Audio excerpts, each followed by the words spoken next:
आ आई. Yes. ब ब बदक. क क कणीदार. ख ख खमंग. ग ग गोकुळतू. हा. अगदी घरच्यासारखं. कणीदार खमंग म्हणजेच गोकुळ तूप.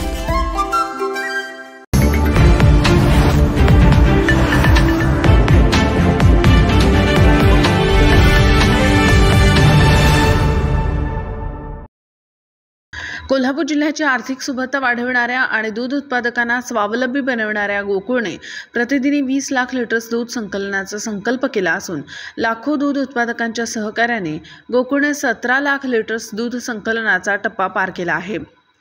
दूध उत्पादक शेतकरी हा गोकुळ दूध संघाचा मुख्य कणा असून दूध उत्पादन वाढीसाठी संघाने विविध योजना, सेवा, सुविधा दूध उत्पादकांना उपलब्ध करून दिल्या आहेत. गेल्या 4 महिन्यांपासून राज्यातील गाय दूध खरेदी दरामध्ये सतत घसरण सुरू असून गाय दुधाचे खरेदी दर प्रति लिटर 25 रुपयेपर्यंत खाली आले असतानाही गोकुळने दूध उत्पादकांच्या हिताचा विचार करून गाय दूध खरेदी दर प्रति लिटर 33 रुपये इतका स्थिर ठेवला आहे.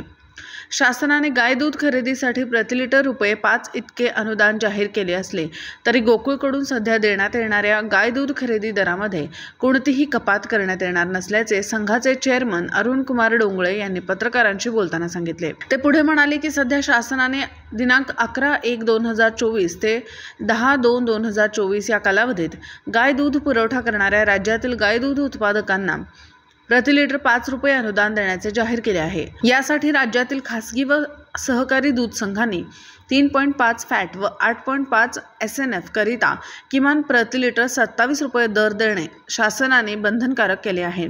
सध्या गोकुळचा गाय दूध खरेदी दर 3.5 फॅट व 8.5 SNF करिता प्रति लिटर 33 रुपये इतका असून तो शासनाने निर्धारित केलेला दरापेक्षा प्रति लिटर 6 रुपये इतका जादा आहे.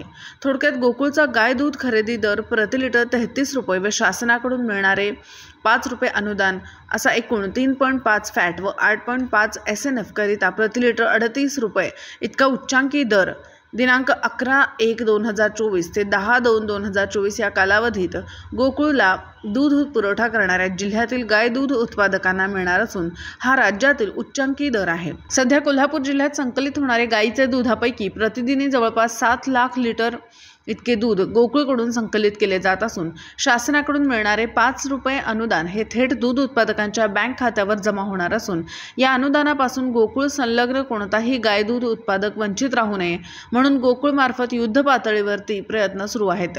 शासनाने घातलेल्या नियम व अटींचे परिपत्रक गोकुळमार्फत प्राथमिक दूध संस्थांना पाठवण्यात आले आहे. याबाबत प्राथमिक दूध संस्थांनीही शासनाने निर्देशित केल्याप्रमाणे आवश्यक माहिती गोकुळच्या ई-मिल्क सुविधा या मोबाईल ॲपमध्ये दररोज भरावी असे आवाहनही चेअरमन अरुण कुमार डोंगळे यांनी केले. सध्याच्या स्पर्धात्मक बाजारपेठेत काही खाजगी संस्था दूध उत्पादकांना जादा दराचे आकडेवारी सांगत आकर्षित करण्याचा प्रयत्न करत आहे. मात्र गोकुळ दूध संघाचा दूध खरेदी दर हा नेहमीच इतरांच्या तुलनेत जादा राहिला आहे. दूध उत्पादकांची गोकुळला साथ आणि गोकुळचा दूध उत्पादकांवर विश्वास हे सूत्र कायम आहे.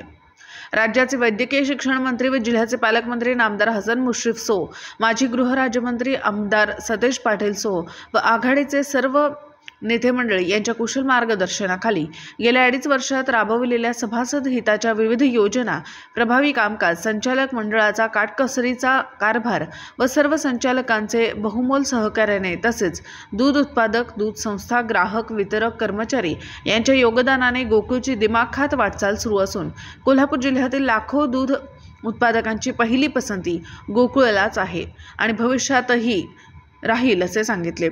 कोल्हापूरहून दर्पण न्यूजसाठी अनिल पाटील. निर्भीड बेधडक बातमी